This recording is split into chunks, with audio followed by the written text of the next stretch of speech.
अस्सलाम वालेकुम students, this is our lecture number 8 और आज हम एक और कलेक्शन एपीआई को देखते हैं, दैट इज हैश मैप।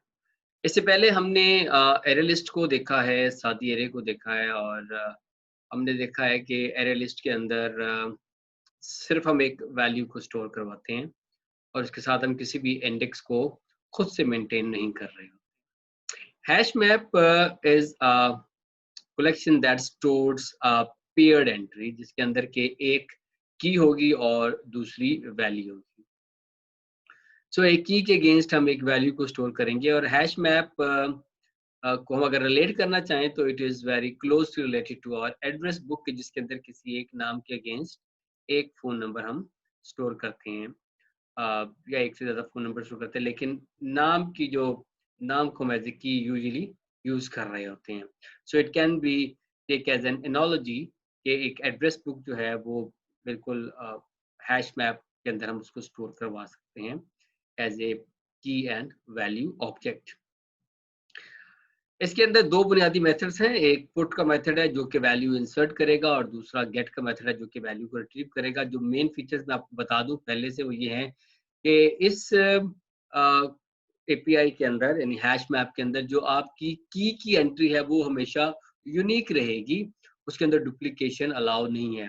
लेकिन आप दो मुख्तलिफ कीज के अगेंस्ट सेम वैल्यू को स्टोर करवा सकते हैं, यानी कि वैल्यू जो है वो रिपीट हो सकती है लेकिन की जो है वो रिपीट नहीं हो सकती।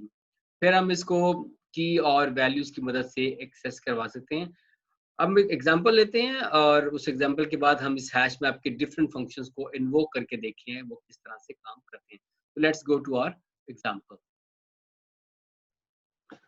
सो हम अपनी क्लास लेते हैं, इस क्लास का नाम मैंने रखा है HM, public class HM. HM को मैंने हैश मैप का एब्रीविएट कर लिया और इसी के अंदर हम एक मेथड लेते हैं public static void main string,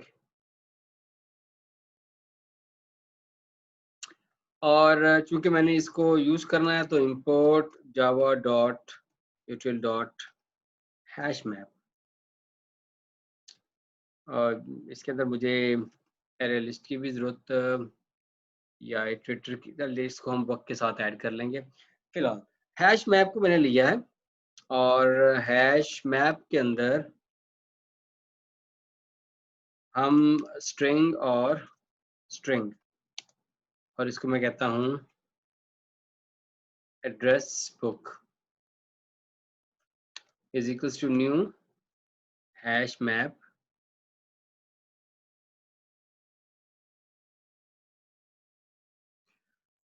तो मेरी एड्रेस बुक के नाम से मैंने इसकी एंट्री रख ली है और स्ट्रिंग मैंने दिए, यानी कि इसकी की भी स्ट्रिंग टाइप की है और उसका वैल्यू भी स्ट्रिंग टाइप की है। एंड रिमेंबर हम यहाँ पे कोई भी नॉन प्रिमिटिव टाइप ले सकते हैं, even you can make use of student class here. आप किसी भी स्टूडेंट क्लास को यहाँ पे ले लें एज ए की या यहाँ पे ले लें as a value, so you can make use of any non-primitive data type. So address book dot put. So put is the method जो के values को put करेगा। For example मैंने कहा कि जी आतिफ 1 2 3 4 5 6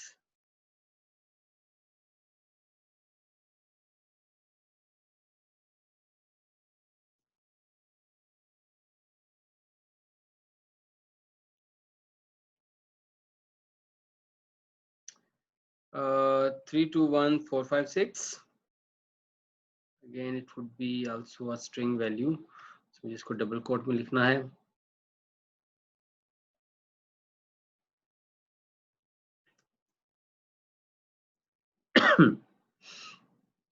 So Khalid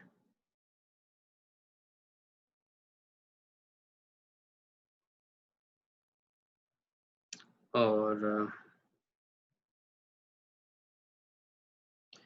987654। सो ये मेरी तीन वैल्यूज स्टोर हो गई। तो Asad, Atif and Khalid are the keys, और उसके आगे जो भी न्यूमेरिक वैल्यूज हैं they are actually the contact number और जो कि वैल्यू के तौर पे स्टोर हुए हैं। अब हम इसको एक्सेस करना चाह रहे हैं तो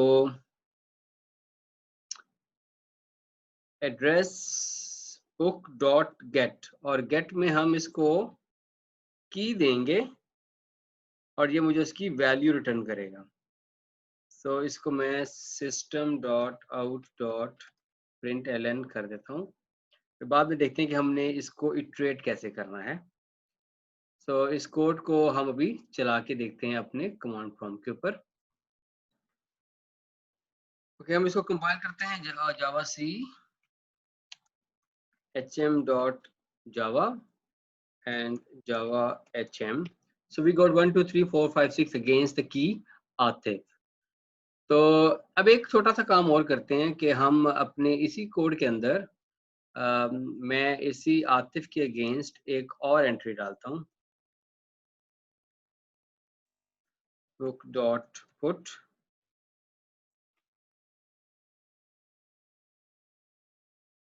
six nine seven four five two, and you will notice this time कि मुझे आतिफ की ये सेकंड वैल्यू मिलेगी, बिकॉज इन दिस केस आपका जो हैश मैप है वो डुप्लीकेट की अलाउ नहीं करता, लिहाजा पुरानी की के अगेंस्ट नई वैल्यू अपडेट करती है। So you can find out कि जब मैंने आतिफ के अगेंस्ट एक नई वैल्यू दी तो उसने की के अगेंस्ट वैल्यू को अपडेट कर दिया। सो नई की एंट्री नहीं की बल्कि उस की के अगेंस्ट वैल्यू को अपडेट कर दिया। ओके, हैश मैप के दो फंक्शंस हैं। मैंने यहाँ से गेट वाली एंट्री रिमूव कर दी है। अभी दो मेथड्स हैं, एक है एंट्री सेट और एक है की सेट। इन दोनों को मैं आपको आउटपुट करके दिखाता हूं तो आप देखेंगे कि system dot out dot println entry set और same is the case with the key set.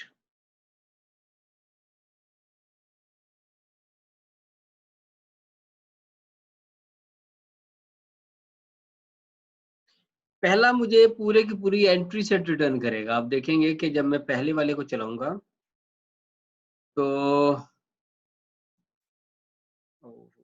Let me go back.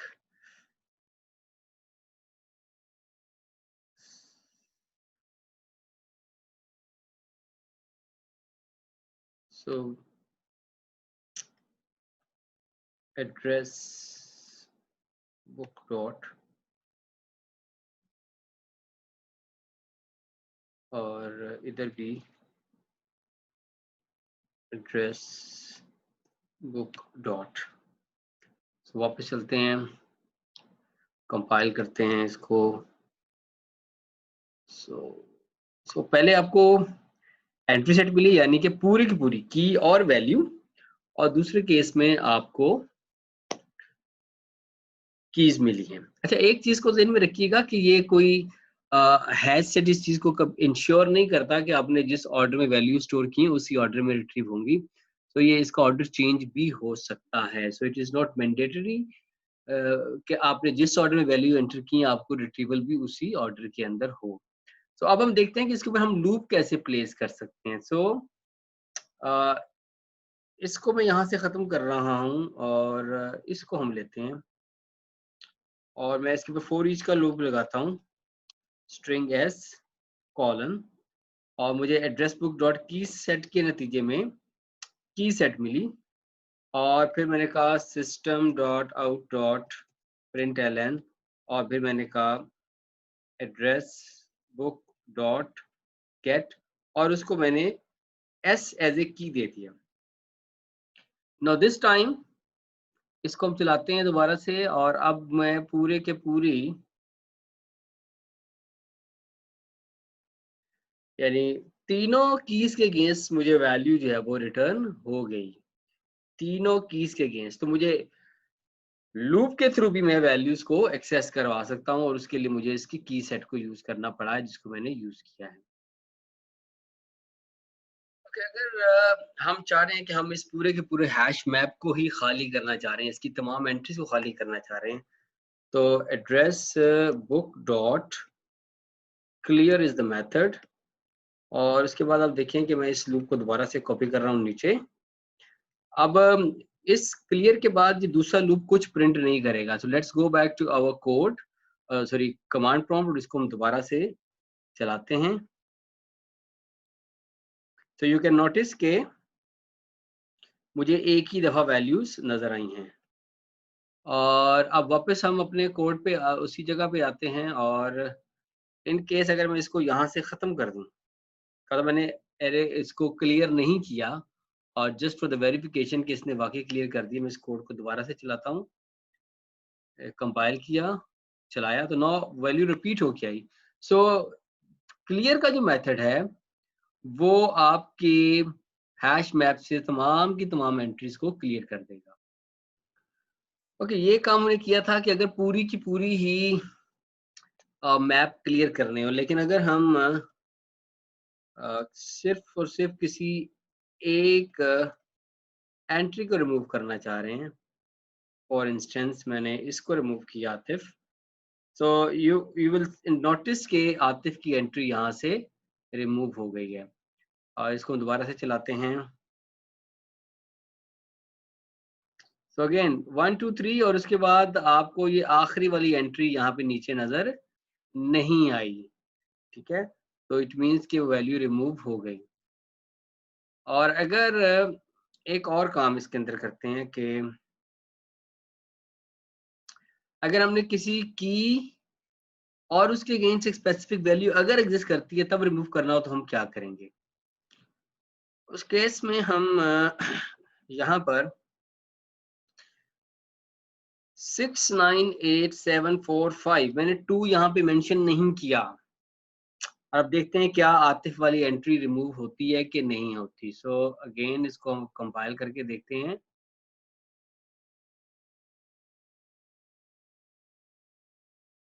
In this case Atif वाली एंट्री रिमूव नहीं, क्योंकि जो की और जो वैल्यू दी थी वो एग्जैक्टली मैप नहीं हुई। अब मैं उसकी वैल्यू को एग्जैक्ट कर देता हूँ, यानी 5 के बाद 2 भी लगा देता हूँ। और अब अगर मैं इसको कंपाइल करूंगा, यू विल सी के जो लास्ट एंट्री है वो रिमूव हो चुकेगी। That's it. सो आप किसी एक की के अगेंस्ट भी रिमूव कर सकते हैं, और किसी एक की के अगेंस्ट एक खास वैल्यू, दोनों अगर मैप हो तब भी आप रिमूव करवा सकते हैं।